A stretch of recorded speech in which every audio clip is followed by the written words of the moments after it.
I think the problem is I think if you're positive for Lampard based on last season, I think if you're very positive and optimistic towards Lampard, I think there was enough evidence last season to stack in your argument, in terms of saying, I think there's a vision here, I think there's an identity here, I think there's proof Lampard can go up against the best coaches and beat them on his best day. But also if you sort of doubtful of Lampard or really negative about Lampard, I think there was enough evidence last season, and usually you point to the defence, right? You go look at the defensive problems.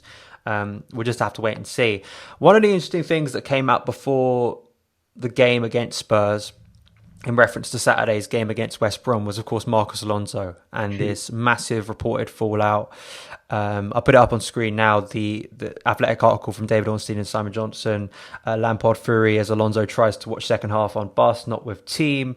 It describes that insiders have described Lampard being the angriest they've ever seen him as he lambasted Alonso, because apparently Alonso at half-time, after being subbed for Dave, went on the team bus rather than sitting in the stands like Kovacic did.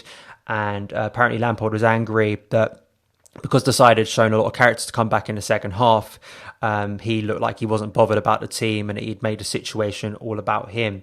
I guess just your reaction to this, because it is always interesting when you hear stories like this to get sort of a peek behind the curtain of things. And I mean, Lampard, it was not a massive surprise to me. If you watched Lampard and just looked at Lampard's face throughout the entirety of that West Brom game, he looked like he wanted to kill someone. It was fury throughout the whole entirety of the game. Just your reaction to this, because it is a stunning story, really. What can you say? I would be fuming. It just lacks professionalism, and everyone has an opinion on Marcus Alonso.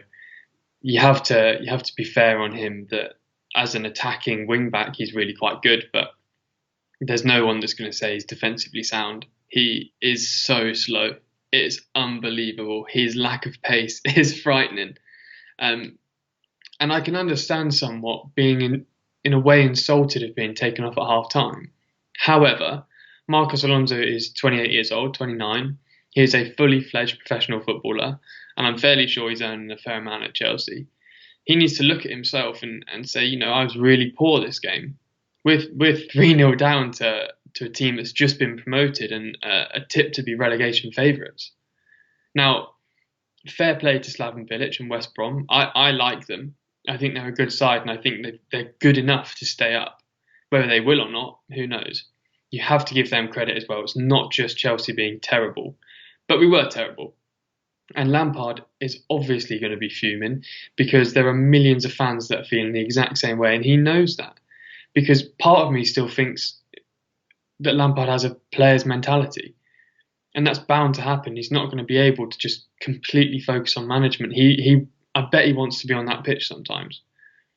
And to see someone like Marcos Alonso play so poorly and then walk off and want to go and sit on the team bus, I think it's a bit embarrassing, to be honest, and it lacks professionalism, and it's just poor. And no matter what's going on, you support your side and you support your teammates and your colleagues, and you own up when you make the mistakes, and you move on from there, and you keep going as a group. You look at when Mason missed the penalty last night, all the players going up consoling him, even Dyer done it. And they understand what it's like, and to be quite spiteful, like Alonso allegedly was, I don't think that's very good. And I think his days are numbered at the club. That's for sure. And I think that's been the case for quite a while now. It was staggering to me that a player, as you've mentioned, is a senior member of this squad with a lot of younger players, and for him to do that, this is a guy who's won a Premier League title with Chelsea and was instrumental to that title win, and has won an FA Cup, a Europa League, has been a big player. Even last season, he had some big performances for Lampard. And you just think, as a coach, all right, people will make, jokes about, Lampard being, really angry about it. But it's like, I think as a coach, you have to set that line. You have to say, be pretty strong. And Lampard, whenever you hear him, he talks so much about the desire for professionalism, and because of the professional he was. And I think he expects that it's one of the non-negotiables he speaks about. It's like he expects full commitment, and it's those things that can undermine a coach. We've seen this, especially at Chelsea in the dressing room. You get one or two of those players start doing that, and they influence others, and it's an issue, especially if performances and results aren't going well. And I think that was a concern for me. Do you think it is the end for Alonso, because expectedly wasn't in the squad at all for the Spurs game last night? was obviously, Emerson in his place, and I wouldn't be stunned if he's out the squad as well on Saturday. It's interesting because I think with Emerson and Alonso, I was always under the impression that Emerson would be leaving and Alonso would stay, just because if Frank wanted to go 3-4-3, you had probably one of the best left wing backs in world football to play. But do you think now, a bit like the Luis situation or other situations, where he's going to be now an outcast in the squad? I think so, and I agree with you. I kind of wanted him to stay and Emerson to go for two reasons. I think that as a wing back on that in the 3-4-3 or the 3-5-2, especially going forward, there are very, very few players that better him in that position. You have to understand that when Marcus Alonso has a good game, he plays 10 out of 10 and he's scoring goals and he's contributing and he generally performs in bigger games. And that's kind of why I would have understood him staying. However, I think his days are numbered for sure, and I think he's probably wanting to leave. I know that Atletico Madrid, I know that Inter Milan are interested. I'm a massive, massive fan of Inter Milan. I must say, I watch most of their games as well. I quite like to watch other teams that aren't just Chelsea to give me a bit of a break, because watching Chelsea's a very emotional experience. And I think it's really interesting as well. My girlfriend showed me a podcast by Jake Humphreys at the BBC called High Performance. And they had Frank Lampard on it, and I would urge anyone listening or watching to check it out. And he spoke about having limited abilities as a player, but making the absolute most of them. And everyone said it. He was only a Ronaldinho away from a Ballon d'Or. But Lampard was never the paciest player. He was never the most skillful. But what he was good at, he made sure he was the best at. And I think that's maybe where part of the frustration comes with Alonso, because if Alonso was maybe perhaps more intelligent, he would be a really, really good left back, because obviously he's not very quick, but he has skills that few players have, and he doesn't seem to work with them as much as you would like. And I think that's also where the frustration comes. And, he's earning big money. He's pushing towards 30. I think if you can get some money for him now, I think that makes sense. And I think people are beginning to remember that Emerson's a decent player. But I would have, I think Alonso's probably going to go now, whereas I thought at the start of this window, I thought Emerson would have been the one on the way out.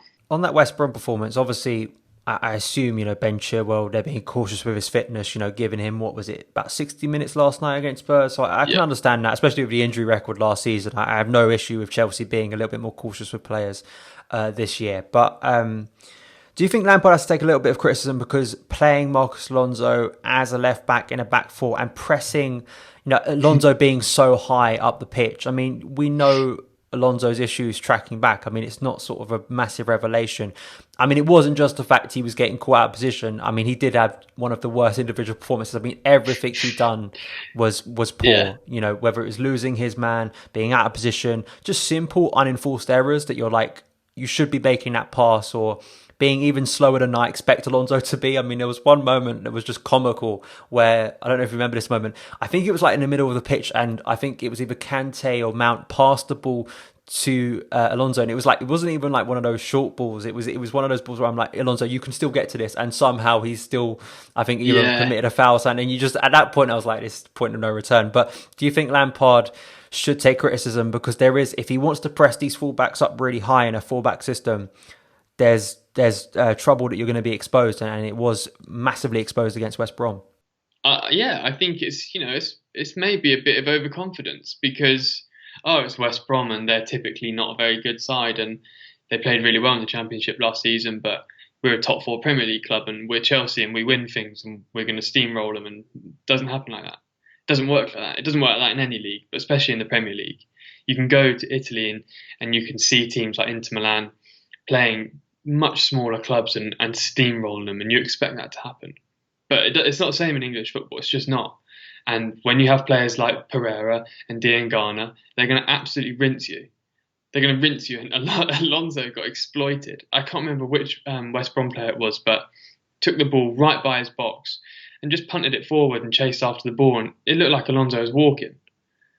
And he needs to be taken off in that situation because he's getting exploited. On the other hand, I do think that certain players need to realise who's in their side and the Chelsea players and think, okay, Alonso's bombing forward, I might cover him, because that's typically what happens. He gets caught out and he does not have the pace to get back, and that's the issue. However, almost certainly the mentality of the squad against West Brom was, it's only West Brom. Look at the players we have. We're gonna batter them, and it doesn't work like that. And there are lessons that this squad will learn and Lampard will learn, and that's the benefits you have to take from the game. We're lucky we brought it back. We really are, because quite frankly, we didn't deserve anything from that game. Nothing. I don't really care much for things like character. I don't care. Quite frankly, you should be beating West Brom. You should be beating West Brom. They deserve enough respect to play proper football and patience and play through the system, and not just expect that you're going to completely walk over them, because it doesn't work like that in English football. There are countless times where big teams have played against smaller teams and have been too arrogant to start with and got absolutely battered. And we know that happens every time. As football fans, it happens, and you can see it happening. And Chelsea looks stunned, and that's bound to happen sometimes. And same, look at Liverpool-Watford last season. Liverpool turned up to that game thinking they didn't even need to try. Watford turned them over. These are Premier League footballers. Pereira for West Brom is a top football player. He could play at a much better club. No offence to West Brom fans, but he could play at a much bigger club. But he doesn't. He's at West Brom, and he's going to cause you issues. And you need to respect those players, whilst also be willing to get stuck in and give it your best go. And I think if you have full respect for a side, but on the pitch you're willing to get amongst it, give it a go, work through the game plan, and not be quite so arrogant. And that's what came across to me against West Brom, was the arrogance. And then we brought things back, and that was quite good. I think it was quite a humbling experience for some players.